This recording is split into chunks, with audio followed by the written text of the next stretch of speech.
नमस्कार। स्वागत है आपका भारत मार्केट लाइव न्यूज में। आज हम लेकर आए हैं शेयर बाजार की एक बहुत ही महत्वपूर्ण खबर। दोस्तों, आज हम बात कर रहे हैं एक ऐसे हादसे की जो न केवल एविएशन जगत को हिलाकर रख गया, बल्कि हर एक इंसान के दिल को छू गया। जी हाँ, हम बात कर रहे हैं एयर इंडिया की उस दुर्घटना की जिसमें अनेक लोगों की जान चली गई, और इसमें सबसे पहला नाम लिया जा रहा है कैप्टन सुमीत सभरवाल का। कैप्टन सुमीत सभरवाल एक अनुभवी पायलट था, जिनके पास 8,000 से ज्यादा घंटे की फ्लाइंग एक्सपीरियंस थी। वे एयर इंडिया की लंदन बाउंड फ्लाइट AI 171 को उड़ा रहे थे, जो अहमदाबाद से टेक ऑफ के तुरंत बाद क्रैश हो गई। इस दुर्घटना में 242 यात्रियों और क्रू के सदस्यों में से केवल एक व्यक्ति बच पाया। साथ ही जमीन पर भी 29 लोगों की जान चली गई, जब ये विमान एक मेडिकल कॉम्प्लेक्स से टकरा गया। आज सुबह कैप्टन सुमीत सभरवाल के शरीर के अवशेष मुंबई लाए गए। एनी द्वारा प्रकाशित विजुअल्स में उनके पिताजी पुष्कराज सभरवाल को अपने बेटे को अंतिम श्रद्धांजलि देते हुए देखा गया। एक पिता का दर्द उस पल सबके चेहरे पर साफ दिख रहा था।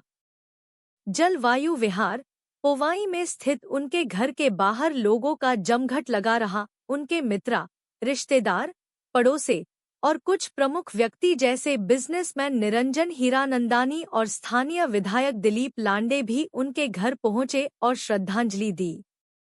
अगर आपको ये जानकारी पसंद आ रही हो तो कृपया हमारे चैनल को सब्सक्राइब करें और वीडियो को लाइक करें।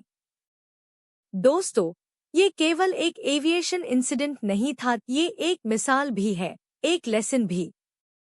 कई मीडिया रिपोर्ट्स और DGCA की रिपोर्ट के अनुसार कैप्टन सभरवाल ने अंत के कुछ पलों में एक ऐसी डिसीजन ली थी जिसकी वजह से कई लोगों की जान बची। अगर उनकी तुरंत और सार्थक प्रतिक्रिया ना होती तो हो सकता था यह हादसा और भी भयानक होता। अब सवाल उठता है, जब हम इतनी बड़ी एविएशन कंपनीज में भरोसा करते हैं जैसे एयर इंडिया, तो क्या उन्हें अपने एयरक्राफ्ट्स की मेंटेनेंस, सेफ्टी प्रोटोकॉल्स और इमरजेंसी रिस्पांस में और ज्यादा सुधार नहीं लाना चाहिए? क्या अब समय आ गया है कि हमें एविएशन सेक्टर में नए रिफॉर्म्स लेने की जरूरत है? आपका क्या कहना है इस पर? कमेंट करके हमें जरूर बताएं। यहाँ एक और बात समझना जरूरी है, जब हम एयर इंडिया जैसे लेगेसी ब्रांड की बात करते हैं, जिसे अब टाटा ग्रुप चला रहा है, तो हमारी एक्सपेक्टेशंस भी बढ़ जाती है। लेकिन रिसेंट में कुछ और इंसिडेंट्स भी सामने आए हैं, जैसे एक मुंबई फ्लाइट को कोलकाता में इमरजेंसी लैंडिंग करनी पड़ी क्योंकि एक टेक्निकल ग्लिच आया।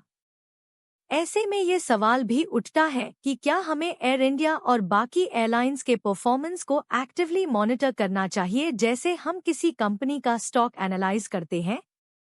स्टॉक मार्केट के नजरिए से देखें तो एविएशन सेक्टर वैसे भी एक हाई रिस्क और हाई कॉस्ट इंडस्ट्री है। विस्तारा, इंडिगो जैसे प्लेयर्स भी कभी कभी टेक्निकल या ऑपरेशनल चैलेंजेस फेस करते हैं।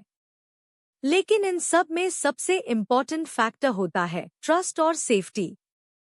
और जब एक प्लेन क्रैश होता है तो न केवल एक परिवार का सपना टूट जाता है, बल्कि उस एयरलाइन पर लोगों का भरोसा भी डगमगा जाता है। अगर आपको ये जानकारी पसंद आ रही हो तो कृपया हमारे चैनल को सब्सक्राइब करें और वीडियो को लाइक करें।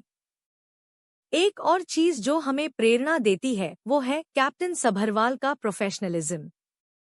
अपनी एंटिमसंस तक वे कॉकपिट में बने रहे और अपना कर्तव्य निभाते रहे। ये एक ऐसे व्यक्ति की कहानी है जिन्होंने ड्यूटी को अपने जीवन से भी ऊपर रखा। उनका अंतिम संस्कार चकला इलेक्ट्रिक क्रिमेटोरियम में किया गया, जहां उनके परिवार के सदस्य और कई लोग मौजूद थे। ये दृश्य सच में दिल को छू जाने वाला था।